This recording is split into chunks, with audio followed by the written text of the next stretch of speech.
Hi hello నమస్తే welcome to spicy crunch. ఈ రోజు వీడియోలో సమ్మర్ స్పెషల్ క్యారెట్ బాదం మిల్క్ ని ఎలా చేయాలో చూద్దాం. ఇది చాలా సింపుల్ అండ్ టేస్టీ రెసిపీ అండి. ఈ ఎండాకాలంలో చల్లగా అలానే హెల్తీగా ఉంటుంది. అంతేకాకుండా దీన్ని మనం పిల్లలకి కూడా హ్యాపీగా ఇవ్వచ్చు. వాళ్ళు కూడా చాలా బాగా ఇష్టపడతారు. అలాంటి ఈ క్యారెట్ బాదం పాలు ఎలా చేయాలో చూద్దాం రండి. కుక్కర్ లో ముందుగా ఒక 4 పెద్ద క్యారెట్స్ ని పీల్ చేసి ఇలా స్లైసెస్ గా కట్ చేసి వేసుకోవాలి. అందులో ఒక గ్లాస్ వాటర్ వేసి మూత పెట్టి మీడియం ఫ్లేమ్ లో 4 విజిల్స్ వచ్చేంత వరకు బాయిల్ చేసుకోవాలి. ఇలా బాయిల్ అయిన క్యారెట్స్ ని కొద్దిసేపు చల్లార్చిన తర్వాత మిక్సీ జార్ లో వేసుకుని పేస్ట్ లా చేసుకోవాలి. మిక్సీ జార్ లో 10 బాదం పప్పులు, 10 జీడిపప్పులు, అలానే 4 ఇలాచీ వేసి ఫైన్ పేస్ట్ లాగా చేసుకోవాలి. ఇలా పేస్ట్ అయ్యాక అందులో బాయిల్ చేసిన క్యారెట్ ని వేసి కొద్దిగా వాటర్ యాడ్ చేసి ఫైన్ పేస్ట్ లా చేసుకోవాలి. చూసారు కదా, ఇలా ఫైన్ పేస్ట్ అవ్వాలి. ఇప్పుడు స్టవ్ మీద అడుగు మందంగా ఉన్న బౌల్ ఒకటి తీసుకుని 1 లీటర్ పాలు పోసుకుని బాయిల్ చేసుకోవాలి. నేను ఇక్కడ ప్యూర్ గేదె పాలు తీసుకున్నానండి.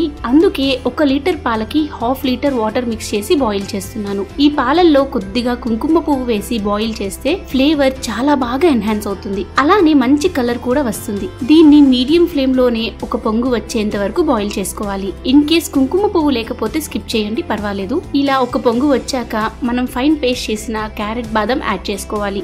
ఈ పేస్ట్ యాడ్ చేసిన వెంటనే ఫ్లేమ్ ని తగ్గించి కేవలం లో ఫ్లేమ్ లో మాత్రమే కలుపుతూ మరగనివ్వాలి. ఇలా మధ్య మధ్యలో కలపకపోతే అడుగంటే ఛాన్సెస్ ఉన్నాయి. సో ఇలా బెలూన్ విస్కర్ తో కలుపుకోవాలి. అలానే ఇందులో సన్నగా చాప్ చేసిన బాదం, కాజు కూడా యాడ్ చేస్తే ఇంకా చాలా బాగుంటుంది. ఇలా బాదం పాలు మరుగుతున్నప్పుడే 1 కప్ కండెన్స్డ్ మిల్క్ యాడ్ చేసి మరికొద్దిసేపు బాగా కలుపుతూ మరగనివ్వాలి. నేను ఇందులో కంప్లీట్ గా కండెన్స్డ్ మిల్కే యూజ్ చేస్తున్నాను. మీరు కావాలంటే దీని ప్లేస్ లో షుగర్ కానీ లేదా బెల్లం కానీ యాడ్ చేసుకోవచ్చు.